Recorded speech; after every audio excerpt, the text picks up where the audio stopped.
तो हरियाणा कांग्रेस को आज एक बड़ा झटका लगा। कांग्रेस पार्टी की कद्दावर नेता किरण चौधरी बीजेपी में शामिल हो गई। किरण चौधरी के साथ उनकी बेटी और पूर्व सांसद श्रुति चौधरी ने भी बीजेपी का दामन थाम लिया। केंद्रीय मंत्री मनोहर लाल और हरियाणा के सीएम नायब सिंह सैनी ने दोनों को बीजेपी की सदस्यता दिलाई। श्रुति चौधरी ने कहा कि प्रधानमंत्री नरेंद्र मोदी के काम से प्रभावित होकर बीजेपी में शामिल हुई है। उन्होंने कहा कि उनका मकसद देश को विकास के पथ पर आगे बढ़ाना है। हमारे संवाददाता प्रणय शर्मा ने खास बातचीत की, दिखा रहे हैं। मैम, एक बड़ा फैसला आपके परिवार के द्वारा आज लिया गया है, किस तरीके से इसे देखा जाए?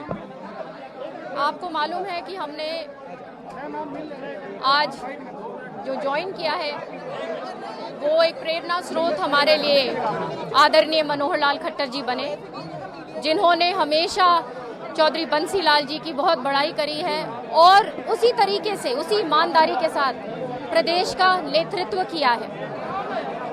वो ही नहीं, आज बार बार भाजपा की नीतियों की वजह से जो देश हित में जो काम कर रहे हैं और स्वयं प्रधानमंत्री जी जिन्होंने ऐतिहासिक फैसले हमारे देश के हित में लिए हैं, उनसे प्रेरणा लेते हुए आज हम भाजपा में आए हैं। और आज बहुत खुशी है क्योंकि कहीं ना कहीं सारे की सारे जो लोग हैं जो हमारे साथ जुड़े हुए हैं, उनको मालूम है कि आज के दिन उनकी कहीं ना कहीं अनदेखी हुई थी और ये सफर जो पीछे का छूट चुका है उसके ऊपर मैं चर्चा क्या करूं। मैम, क्या ये सफर छोड़ना आसान था? क्योंकि दशकों का जो साथ है वो आप लोगों का रहा है, तो ये फैसला लेना इतना आसान भी नहीं रहा होगा। बिल्कुल आसान नहीं था।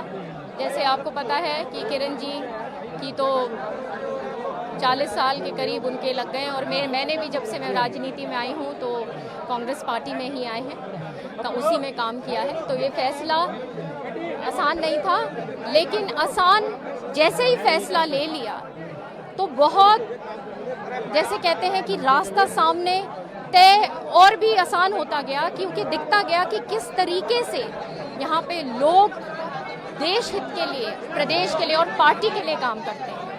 लेकिन आरोप जो कांग्रेस नेता लगा रहे हैं कि राज्यसभा के लिए ये पूरी कवायद जो है वो की जा रही है, राज्यसभा की सीट के लिए ये कवायद हो रही है। ये आरोप जो है इसका कोई बेस नहीं है और उनको पता भी है। और अब वो क्या कहते हैं क्या नहीं कहते उसका कोई मायने नहीं। श्रुति चौधरी जो बता रही थी कि एक बड़ा निर्णय निश्चित तौर पर है और आने वाले समय में वो बीजेपी के लिए पूरी निष्ठा के साथ उनका परिवार जो है वो काम करेगा। कैमरा पर्सन मनोज के साथ प्रणय शर्मा, टोल टीवी, दिल्ली।